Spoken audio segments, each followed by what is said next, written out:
This is Ram Dass Here and Now. I'm Raghu Marcus, and happy to be back with another wonderful talk that we excerpted out of Ram Dass's catalog, very, very deep into the past, actually, in 1969. And October 18th, 1969, at Yale University. Isn't that interesting? I mean, so this is just after he came back, because he came back in 68 at some point. And in fact, this is a kind of an unusual talk in which Ram Dass really gives a little bit of the historical perspective from him about how all this happened in terms of him getting out there and teaching and giving lectures and so on.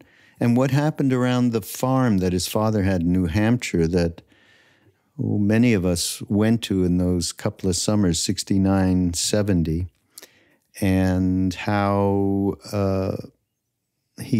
one thing, it was interesting to note, although we experienced it when we were there, that he made a point of really representing all the traditions, the spiritual religious traditions from around the world.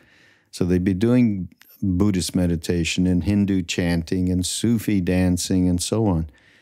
And that was really important to him. That was fun to hear about. So this podcast, rather this talk that's in this podcast, is called The Way of Harmony. And the interesting thing about it is, it's a bit of a hang. It's recorded questions and answers from that time. So The Way of Harmony, and the first question is about Hitler. I mean, really?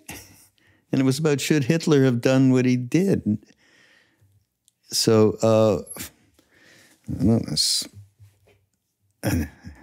the response from Ram Dass was of the reality of what made Hitler, and the reality of how everybody in that country and so on responded to him in that particular time is the creation of tremendous karma, collective karma, and he goes into that. And if we think about where we are right now, or have been since the pandemic, there's been a lot of forces that we have contributed and created by our karma, by the actions that we've taken over a vast amount of time, all the way back hundreds and hundreds of years with slavery, to more recent time since the Industrial Revolution and what we have done to the planet. And it is very collective. So, and interestingly, Ram Dass responds to the guy that asked, guy or gal that asked that question, and he says, you made the choice to ask the question, but in fact, the whole thing was built into you so that you would ask that question at that moment. It didn't just come out of nowhere. It comes out of a whole set of probabilistic things in you. And that's what led him off to talk about the power of natural forces. There's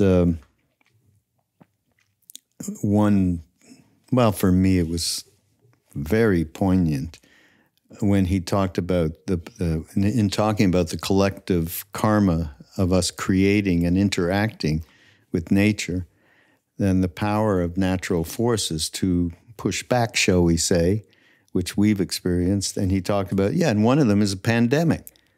And here we are. It's now we can't say it's prescient because there have been pandemics forever, but the power of this particular one, not since 1918, huh? Yeah, difficult stuff to understand, collective karma, and how the individual is completely connected to the greater whole. And and the ricocheting of vibrations and actions that happens is extraordinary. And the power of the mind. Just thoughts themselves create karma. So there's this great podcast. There's somebody I really love. He's got a podcast on the network, actually. Robert Svoboda. And he had a teacher in India that had the greatest take on karma and ways of explaining it. It was really quite unbelievable. And it's the Agora books, and it's the third one, The Law of Karma. And it really helps to understand a little bit. So that's a suggestion. Somebody will put that up in the show notes. The other interesting thing that jumped out at me, listening. You know how we walk around day to day? We absolutely 100% believe everything that's going on, everything in our lives, we are doing. We are really doing it. And if we didn't do it, it wouldn't happen, whatever that might be. Or if we did, we think, okay, we did do it, and what's coming back is really unpleasant. Whatever it is, we're completely involved. And of course, karma again, actions, reactions. Pleasant or otherwise unpleasant. So he talks here about, I have a great example, actually.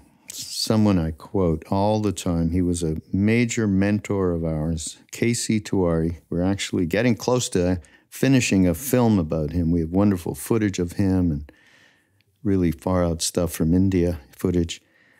And he just constantly, he was Mr. Mindfulness, okay? And he just constantly would remind us, no matter how caught we were getting, or not how caught, because we were pretty caught most of the time, but he would never cease to say things like this to me. After I'd be getting all frustrated and flustered about what it is I thought I needed to do in that moment, and I was just verbalizing it around him, and he'd go, "My boy, if you think you are doing it, you are lost." And then I'd come back to zero. So Ram Dass talks about this. If you think, even though you realize, he says, you are not a decider of the whole business, the doer, you are still part of a process. You realize you're part of the process, but not the doer-decider. And, of course, when you get to a point of fairly high accomplishment, spiritual accomplishment, you end up living more in the Tao, the harmony with everything. And here's the most important point of all, that when you hear this, I think, it's an emphasis, obviously, I'm making because I think it's so important. But the more, it's not something that, you got to wait 40 years and then, boom, it'll happen.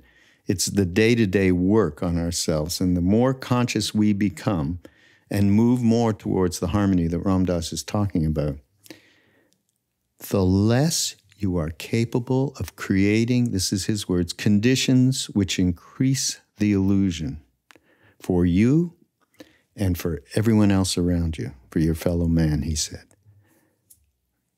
So if anybody asks, what's the point of this whole deal?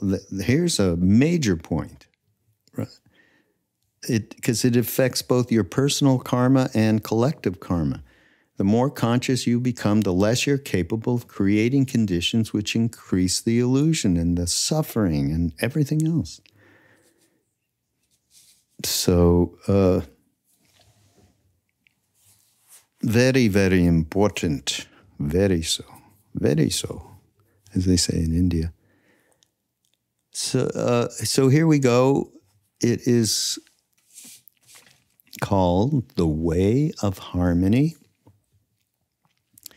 And it starts off with Hitler. I think that's crazy. But thanks to Nathan for finding this little gem from October 18th, 1969 at Yale University. So this is Ram Dass, Here and Now. This is also, by the way, the 50th anniversary of Be Here Now, the publication of Be Here Now. And we have ongoing celebratory stuff. We have this wonderful 8-week course that's moving along wonderfully with a few thousand people. And we, if you missed it, by the way, make sure you're on the mailing list of ramdas.org so that you do see the announcements, aside from seeing stuff on social media. And we got some more stuff coming up towards the end of the summer, into the fall. And yeah, do get your email in there so that you can get word of what we're doing. This is Ram Dass Here and Now on Be Here Now Network. Go to BeHereNowNetwork.com and catch the incredible plethora of teachers and thought leaders, from Ram Dass to Krishna Das to Jack Cornfield to what I do on Mind Rolling, and Sharon Salzberg and Nikki Walton and Conda Mason. I mean, it's just, we're pretty proud of it. And so thank you for being here, and thank you for being a part of it, and we shall see you next time. Should Hitler have done what he did? So easy to say no, isn't it? Hitler did what he did, and you do what you do, and I do what I do. Now, at any point, you and I and Hitler have a subjective experience that we are making choices. In fact, we are merely living out karma, and you can see that. For example, the fact that you asked the question about Hitler is the result of the fact that you have lived through a certain time, you have read certain books, you have thought certain thoughts, you have had certain experiences, you have known certain people. The result of that is you ask this question. That question is determined. In other words, it's a highly probable question out of your head at that moment.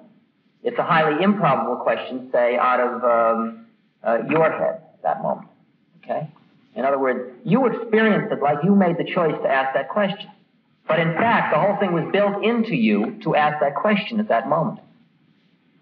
Now, that's at the level of determinism, in the sense that it just didn't come out of nowhere. That question didn't just suddenly, It comes out of a whole set of probabilistic things in you.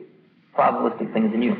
Now, Hitler, the Hitler phenomenon is awesome because it's just like earthquakes and things like that. It shows the power of natural forces, which are always scary.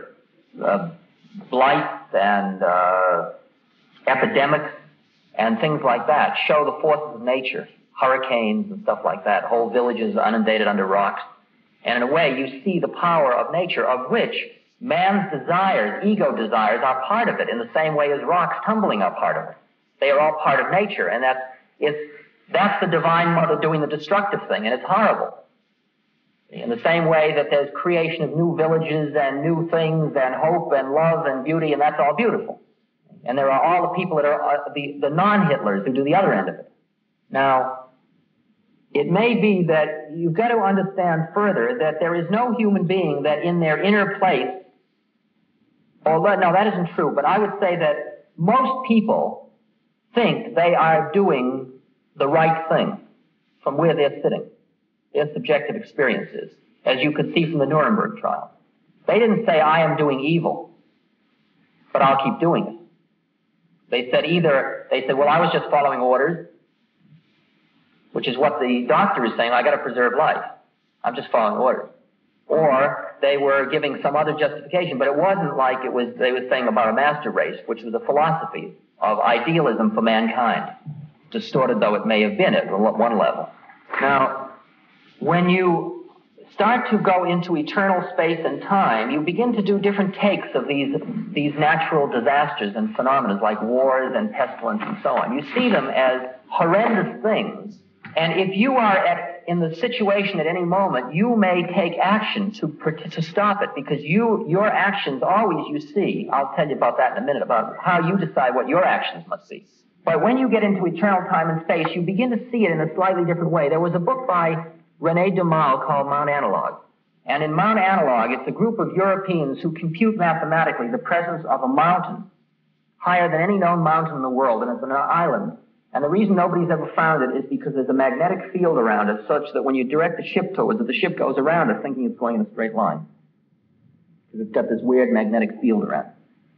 But they figure out that if they get on the west side of it looking east at sunset or sunrise under certain kinds of astronomical configurations, they'll see the channel and get their way through. And they scheme and they plan and they get through. They get to the base camp, and there's a village there at the bottom of the mountain, and then they climb the mountain, and they have many experiences. And this is all a metaphor for the journey into consciousness, as you can see. Now, René Dumas wrote this book. He was a nitrous oxide sniffer in Paris in the 30s. Okay. And he died somewhere along the way for some way or other. I don't know, nothing to do with nitrous oxide. And his wife published the book posthumously and included a quote, which was the last quote that was to be in the book, which was the Captain Sogol, which is logos spelled backwards. Captain Sogol's last quote was this, and the place was called Mount Analogue. He said, "By our calculations, thinking of nothing else, by our desires abandoning all other hopes, by our efforts renouncing all bodily comforts, we managed to gain entry into this new world. So it seemed to us. So it seemed to us. But if we were able to approach Mount Analogue, it was because the invisible doors of that invisible country were opened to us by those who guard them. The cock crowing in the milky dawn thinks that its call raises the sun. The child howling in a closed room thinks that its cry opens the door. But son and mother follow courses set by their own being. Those who see us, though we cannot see them, open the door in response to our puerile calculations, our unsteady desires, and our awkward efforts with a generous welcome." Now, to understand that quotation, from where I'm sitting, that is true. That is, I think it is the height of absurdity that man thinks he's doing what he's doing. And at the same moment, that is not license for doing nothing, because doing nothing is just doing something else. There is no way to not do anything, to do nothing. There's no way to do nothing, as long as you're in a human birth. So even though you can accept the fact that you are not the decider of the whole business, you can still be a part of a process. You are a part of a process. You can recognize your participation in a process. Do exactly what it is that needs to be done, which may indeed be exactly the same thing you would have done had you thought you were doing it, because you end up living by the Tao. That is, you end up being in harmony with the universe. And the way of harmony is that you no longer, the more conscious you become, the less you are capable of creating conditions which increase the illusion for you or your fellow man. And killing, stealing, lying, all those things increase the distance between human beings. And therefore, you become less and less capable of doing those things. You don't become capable of them because you have bought an external moral prescription that they're wrong, however. You just see that you can't do them, because you can't do them because water can't flow upstream, because you just can't do them. Because doing them just feels like you're swimming hard against it. It's not like surfing. To surf means to go with it, and to go with it means to be in harmony with all the forces. And if this kid is standing here hungry and I got wheat in my pocket, I got to put the wheat in that kid's mouth, because those are the way the forces are. If I'm open to the forces, if I want to close myself off so I don't see that kid, then I can do that. But that's the thing. That's the cost. See, that's where possessions become too costly. That's where lying costs too much. That's where protecting your own life sometimes becomes costing more than it's worth, which is what Christ said when he said you must lose your life to save it. And when he says to the young wealthy man, give up all your possessions and follow me, and the kid can't do it. Because as long as he's got those possessions, there's got to be somebody that's them. There's got to be somebody that's them. Well, I see energy as just green energy, and it's moving from person to person, and you move it along, and you resources and food and shelter, and it just keeps spreading around, and it's like fluid, it's like liquid, it's called green energy, and some people call it money, or the power of, I don't sit holding it, worshiping it, protecting it, counting it. It's like counting your breath, counting air intake. How much air is there? Is there enough for all of us? Not, I want my fair share. Now, there is a fear in the culture that if we didn't all sit around thinking about how to make it good, it would be bad. Because that's based on the Freudian model that man basically is an id-driven being of completely socially unacceptable animal impulses. That is still the identification of man with his natural being, his being in nature. That is still a complete refutation of the spirit. That is still a totally profane take of who man is. And in the profane take of man, everybody better think full time to keep us from wiping ourselves out. And the sacred take of man, that isn't the way it works at all. It isn't the way it works at all.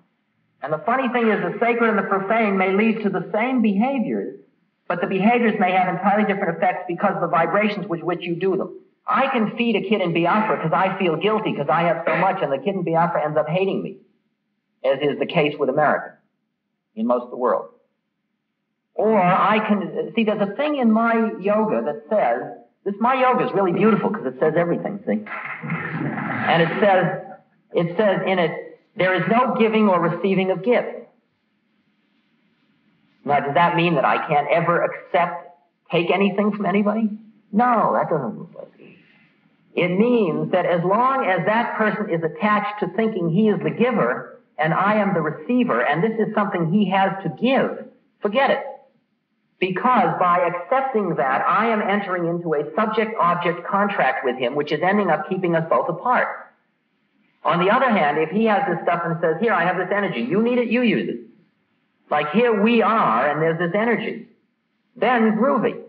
I mean, like last summer, some guy came up and he was very obnoxious. He was very fierce, very heavy, neurotic guy. And I finally threw him out of the darshan, which is the only guy I ever had to throw out of darshan. And he got into his Maserati, and he was about to drive away, and he left a number of things for me. He left a bag of very special hashish. So the guy that brought it to me, I said, keep it. He left a bottle of white wine. The guy that brought it to me said, keep it. And he left on my steering wheel a check for $1,000. And I had at the time $26 in my bank account. And man, I come out of a family where, man, that's money, hold on. And it took me a day to work it through, but it worked through, nevertheless. I stuck it in an envelope, and I sent it back. And I said, neither of us can afford this. And 2 days later, a very beautiful guy, John Lilly, who is a very good researcher with dolphins and so on, a very beautiful guy, taking a lot of LSD and sensory deprivation tanks and all. He said, man, I got this extra bread. Why don't I lay some on you? And he gave me $500. Just like that. And that was beautiful money, and I could take that easily because there was no subject-object thing about it. And that's why you realize that most of the things between parents and children have that horrible place in it that they are designed where they're keeping everybody stuck in their roles, which is separating them more by carrying out the habits. Like my father continually, here's my father sitting with $1 million and I'm sitting with $20. And I can't figure how I'm going to get from here to there. And he says to me, do you need anything? And I must say no, because I can't need anything. Because if I don't have the money, I won't go wherever I'm supposed to go. The way it is. And the fact is, he wants, if I will say I need something, he will say, here, I will give it to you, which is taking us into a contract that keeps us both separate. And it's a contract that I can't afford, because I'd rather groove with him. I say, no, man, I don't need anything. I want you, and I help him figure out how he can enjoy his money. All he's got to do is say, here's $1,000, and I'll take it. But he never does that. Because he can't just share, he's got to set up contracts. And those contracts are things that I can't enter into. It's impossible for me to enter into them, because I realize that every time I do it, we both lose. And all I end up with is $1,000, and that's not worth it. And the problem is that your karma is all those contracts you have made that you've got to get finished with. And every time you, say, get turned on, if you're a guy, by a chick, and you want to make it with her, but you don't really want to be with her, you just want to make it with her, then you are getting into exactly that same thing. You are creating a subject-object contract. And that is a new karmic headache for you. Because at the same time, you have increased that other person's isolation. Because how many people in our culture make it physically? I mean, I've got a sign on the visor of I've got a really old Buick limousine that I drive around the country, a 38 limousine, and with Rama license plate, right? And on the sign, on the visor, it says, what does it mean if two outer coverings embrace? Because I'm driving along the street, and there's this something that arouses some desire in me, and my eye goes up to the visor and says, what does it mean if two outer coverings embrace? Because I see somebody on the street, and I don't want to make contact with their spirit, because I'm already in contact with their spirit, just going inside.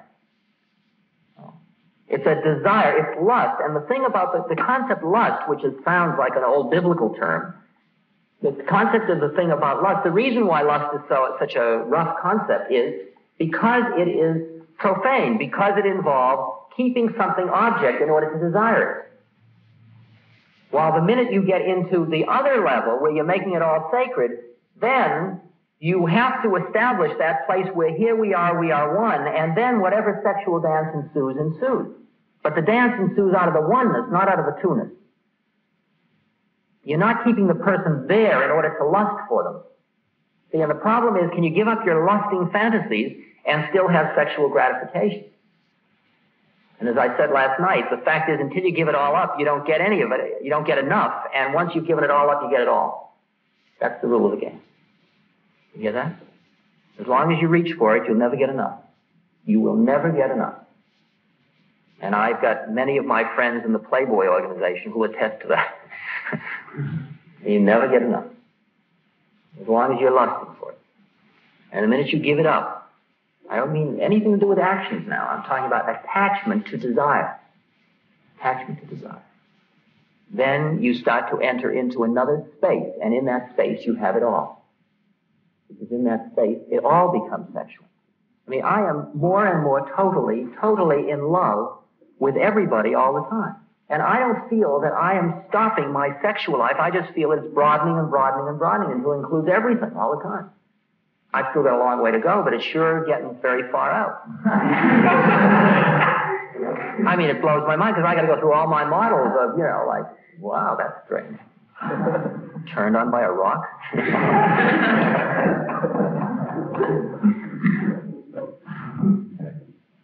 Because in the spirit, it is all sexual. It's just not all the Freud model. It's not all the genital sexuality. It's all the merging and the oneness and the liquidity and the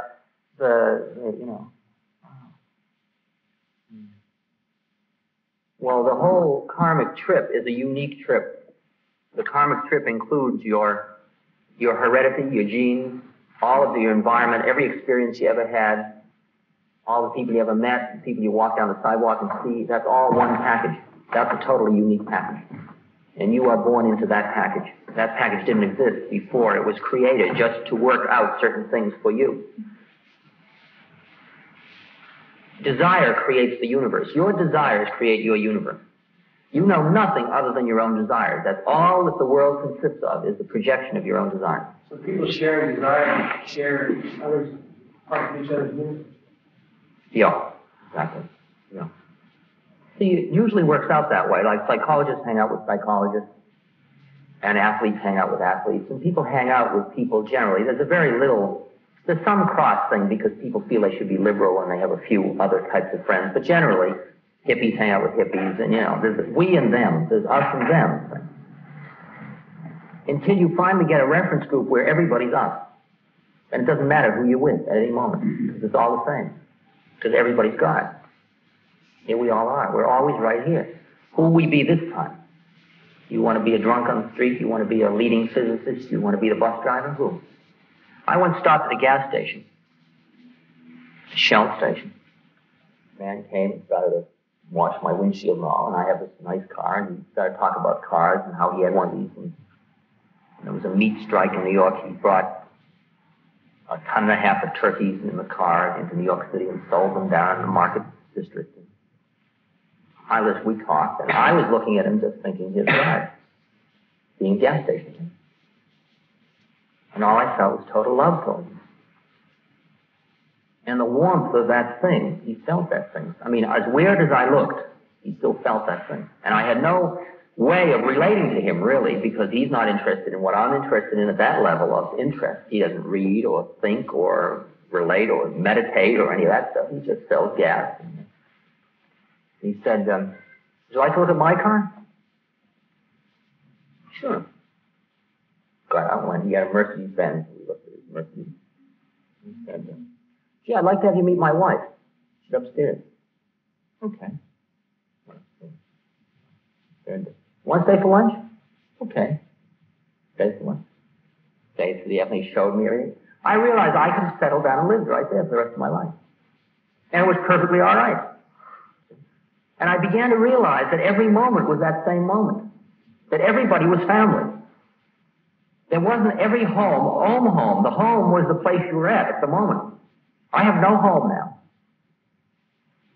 I just go. I just flow. Wherever I am is the only place I ever needed to be, ever. And it was all for this moment that I'm here. And the moment I walk out the door, none of you exist anymore in these forms. And yet, to the extent that we've made contact, we all know we've made contact with one another, and we're always right here. And when we meet a year from now, we'll look at each other and say, yeah, right, here we are again.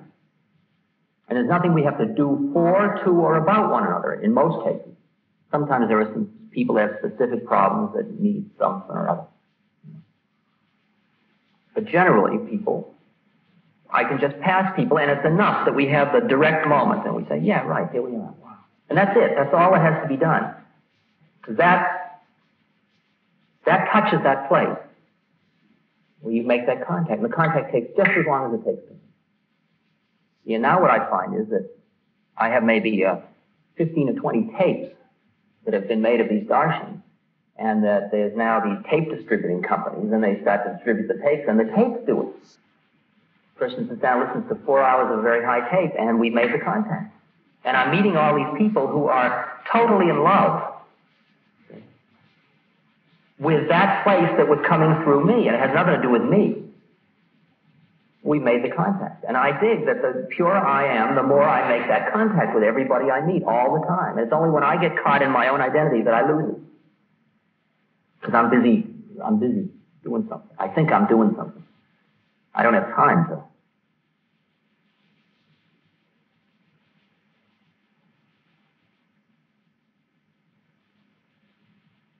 It was a little scary to me because in New York, I ran public darshans for 3 weeks. I had this sculptor studio on 77th Street. And every night I was there for 3 weeks. And people came and they paid $1 or $2 or something like that. And they came in. First week, 40 people came. And the second week, 60 to 100 came. And the third week, the place was like mob, turning away. And the same people kept coming back more and more. And the place kept getting higher and higher and higher and higher.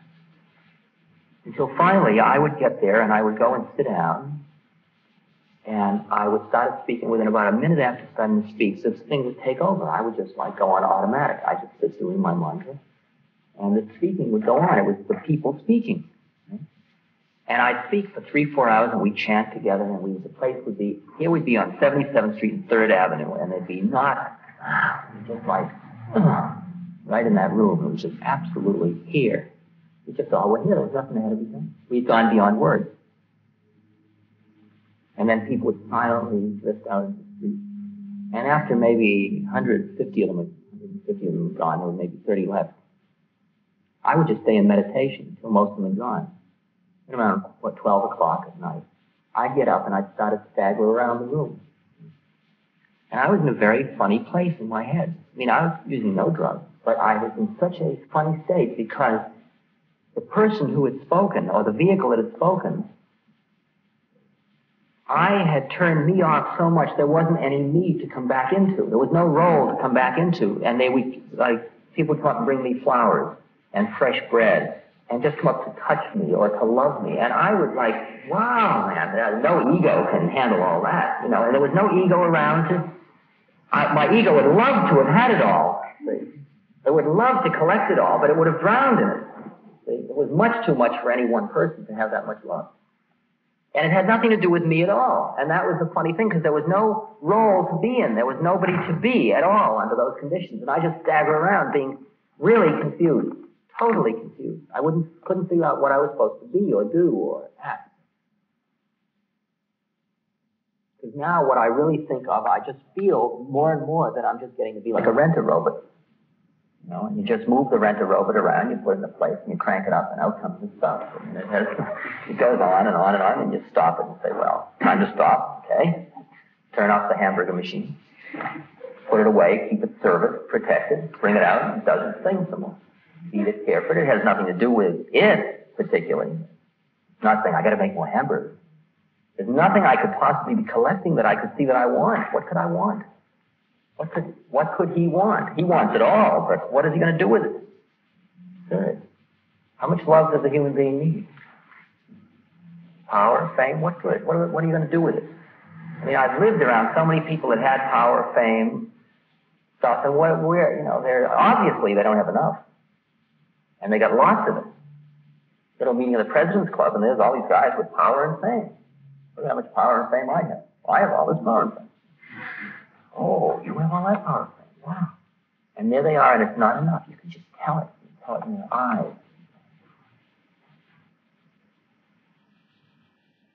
When I came back from India, I just went into a cabin, and I just sat in the cabin and did my work of myself. 3 or 4 months. And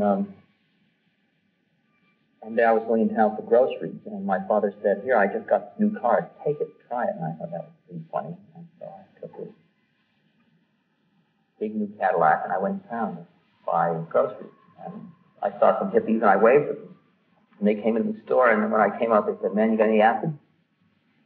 I said, no, why? I said, well, we thought a connection was coming up from Boston. We saw a guy with a beard and a big Cadillac, and we figured you must be the connection. So I said, geez, I'm sorry, I'm not that kind of connection. And we talked for a little while out front, and they asked where I lived, and I said up at the lake, and they said, could they come and visit? And I said, sure. I told them where I lived. They had never heard of my drug or anything. And they came up and visited a few times.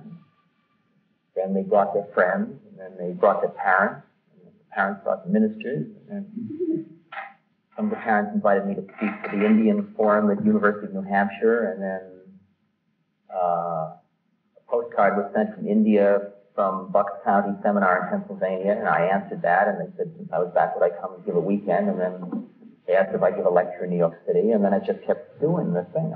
I never create anything in my head. I just respond. And I respond as much as I can feel the harmony of it all. But I used to be a promoter, I used to hustle. But there's nothing to hustle because there's nothing to sell. There's no game. There's no game there's no point to collect. So all I am is a vehicle. I'm just doing my thing. And I can't assess what effect this has, or what effect it has to have, or what's good or what's bad. It's just happening because it's happening, and you're hearing what you're hearing, and I'm doing what I'm doing. That's the way it all is. And I've been traveling. I spent 6 weeks out at Big Sur. And I spent some time in New Mexico. I went to a Benedictine monastery and spent some time with some Catholic brothers, living with them. Then I went to New Hampshire. I came back there just to sit there all summer, and people started to come. And pretty soon my father said, they're all so beautiful, why don't they stay around? So he offered them land, and pretty soon there was a whole community going there. It was like 50 people with tents and building buildings, and we built a huge meditation house, and we had meditations and did Sufi dancing and all this stuff. And weekends, more and more people kept coming until the last weekend there were like 250 people coming a day to come to sit at darshan. We just sit around like them. People from Franklin, local people, the Rotary Club asked me to come and speak. The first year I got back to this little conservative Republican town, they spent all their time wondering whether I just went, see, I had no game. I had no hustle. So there was no reason that I could threaten them. I just sat. But the chief police figured I was the big pusher in the East.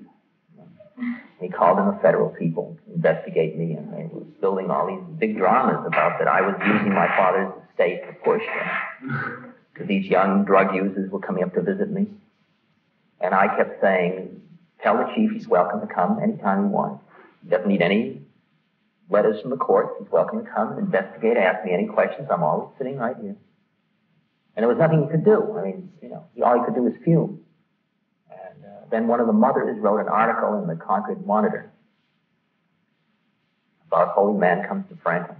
And then sort of a wild-eyed lawyer in Franklin decided, since he was the head of the speakers program for the Rotary, that he'd have me. And he had me come to the Rotary as sort of an act of defiance. And then the Rotary asked me if I would mind if the mayor's drug committees came to the Rotary meeting also. I said I thought it would be great. And they had the biggest Rotary meeting they'd had in years, middle of summer, and they told me I could speak for 20 minutes. And 2.5 hours later, nobody was moving. Nobody was moving. I mean, they were just stoned out of their heads, the entire Rotary. And we were talking about God and the Spirit, and it was fantastic. It was really high, because all I had is one word on the lectern: us. We're all us, They kept thinking of me as him, but I refused to be him. I'm just us. It was fantastic. And I said to the mayor at the meeting, I said, Mr. Mayor, I realize I'm weird. I'm here with a beard and beads, and I know that I've been connected with drugs, and I don't put down the drugs, and I do advise the young people, and but I said, I don't think I represent a force that's destructive in this society. But I make the statement to you, if you or the council feel at any moment along the way that I should leave Franklin, that it's threatening to your community, I will leave the next day. That's a promise. And that blew their minds, see, because I said it. I gave all the power to them. And they all came rushing up, no, we want you to stay. And the mayor put in the newspaper, I feel this man is a great contribution to our community. And the Baptist minister put, this man brought me back to the Spirit. I had become so involved in social communities. And the local gas station man said, when you forget about his beard, he's a great guy. And one of the mothers said, I send my children to him. He's very good. Like and I had all these testimonials in the newspaper. And then came an invitation to speak at the Unitarian Church in Franklin. And that was a wow meeting. I mean, the place was just standing room only of all the old conservative people in this Republican conservative community. And I spoke about Christ and the Spirit, and I sat cross-legged up on their podium, and the thing was absolutely beautiful. Very, very cool. Then I became a consultant to the mayor's drug committee. I gave him a long lecture about drugs and the difference between opiates and, all this stuff. I played Dr. Albert for the evening. I spoke to the Women's Professional and Secretarial Association, their monthly dinner meeting. And I just kept having these darshans and these public weekly things. Free, no money. Anybody that wanted to come live on the land, they could come, as long as if they wanted to live on the land, they couldn't use drugs, because my contract with my father was to be no drugs. And the kids could come, and I was very, nobody had to pay anything. And Dad said, well, how are you going to live? I said, don't worry, it'll take care of itself. I started out the summer with $300. At one point, I just kept buying rice and stuff. We bought all wholesale food, so everybody could buy cheap food. We had a little store there for everybody. They had to buy their own food and provide their own tent.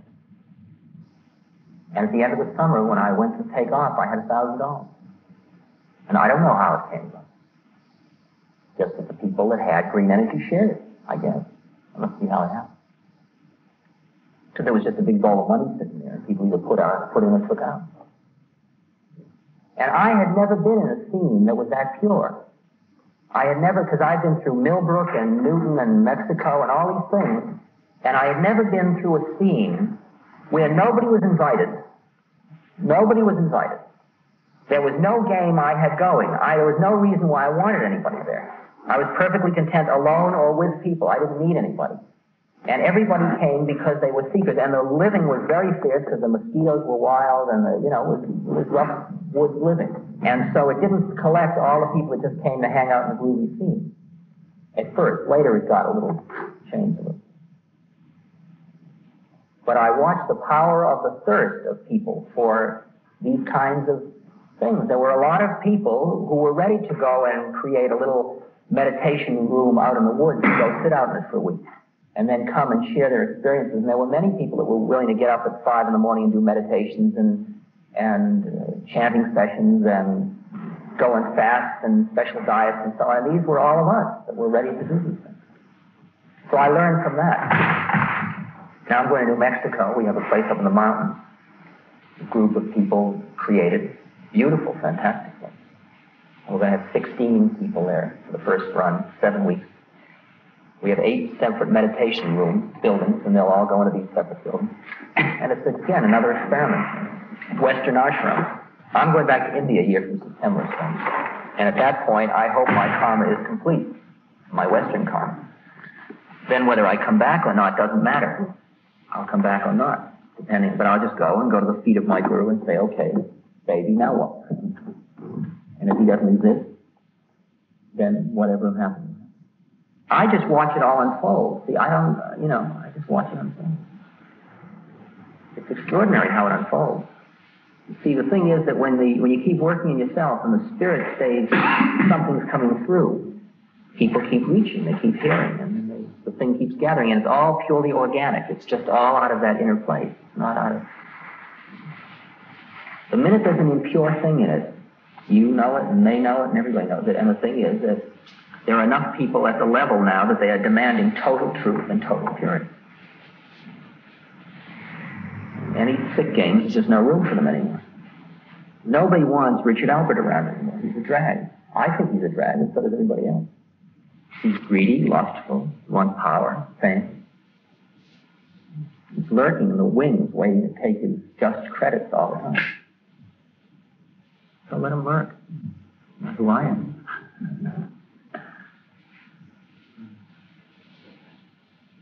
How does the dancing dervishes dance? The Sufi dancing. It's a form of bhakti yoga. It's a form of yoga of devotion. You stand in a circle, or you move around in a circle, and you're going like, at one point you're holding hands, and you're going, Allahu, Allahu, meaning God He, God He. And then in the middle of the circle, going in an opposite direction, are 2 people who are going, Yaha, Yaha, Yaha, Yaha, meaning He is light, He is life. And you keep doing this, and the rhythm keeps building, and the movement keeps building, and it's a method of trans-induction. It's a method of going out beyond your own state into oneness with God. And then you're finally whirling and whirling and whirling and whirling, and that's just taking you out and out and out and out and out until finally you just... And then I have some pictures up in my room. We had one with 50 people in it. I don't know, my father's golf course. I got it very far. At the end, 50 people lying all over the lawn, just looks like after a gas attack. I was interested in having all forms of religion, the mysticism of every religion represented this summer. So we did the Rosh Hashanah and Yom Kippur services as a Hebrew religion. We did a number of... we never got to doing the Gregorian chants that I had learned at the Benedictine monastery. They were too complicated for us. We did a lot of reading from the Bible. And we did the Sufi dancing, and we did a whole day of Zazen from the Buddhist... did a sesshin, a one-day sesshin, with a big stick hitting people on the back when they bend. And we did Hindu chanting and all kinds of various forms of meditation, because I really see that the Westerner is interested in that which is the spirit, not in the structure of the religion per se, but only the rituals that bring him into the spirit. That's what we're interested in now. And I had this most extraordinary meeting, because after the Unitarian Church, the secretary of the Clergy Association of Franklin called and asked if the clergy could all come and visit. They were going to sort of check me out, I guess. I don't know what. And I said it would be wonderful. No, they asked if I would meet. Well, the guy came and he saw me and he asked if I would meet with the clergy at their regular meeting. You bring a sack lunch meeting. And I said yes. And he says, I understand you have a temple up here. And I said, no, we don't have a temple because there are no ordained people that would consecrate a temple, but we do have a spiritual meeting house. Would you like to see it? And I took it up, and it's in a pine grove, and it's a fantastic place. I mean, it's built all with love. It was an exercise in conscious building. That is, everybody had to build it, keeping purely conscious with every hammering of nail and so on, which was more or less done. And it's a beautiful building, great big building. Well, he took it, and it started and blew his mind. So he said, well, maybe we'll hold our meeting here. I said, well, that would be great. So 13 ministers came up. And we had a big fire in the middle of the thing. And we didn't have enough money to put a floor on, so we had a dirt floor. But the building was all built. We had a big fire in the middle. And it was a rainy day, and they all sat. We brought up chairs for them, because we all sit on cushions. And they sat in chairs around the fire. And for 2.5 hours, we discussed the spirit. And all the young people were there, and it was a very, very beautiful, beautiful meeting. And they owned as that they had lost the spirit out of the meaning out of their lives.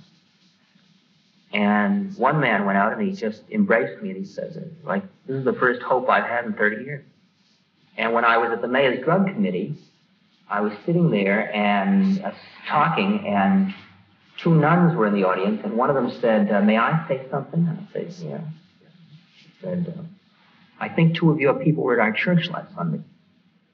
And I said, yes, I think they were. I thought, oh, here it comes. Here comes the bomb. I was going to do it. What did they do? Go in with their flies unzipped or something? And she said, because I'm constantly was worrying, like, when is it going to blow up? Because it was so beautiful. Because I couldn't handle that much beauty either, along with everybody else. She said, they were up at the railing taking communion. And she said, the priest passed by, and I couldn't help but notice. She said, the beatific look on their faces, she said, it was so spiritual. She said, all I could do was cry. She said, I felt like Christ was in the church. She said, all I want to do is thank you for bringing these young people here. Wow, man, that's like, those are hippies. Those are the hippies. We got a problem. We got these hippies.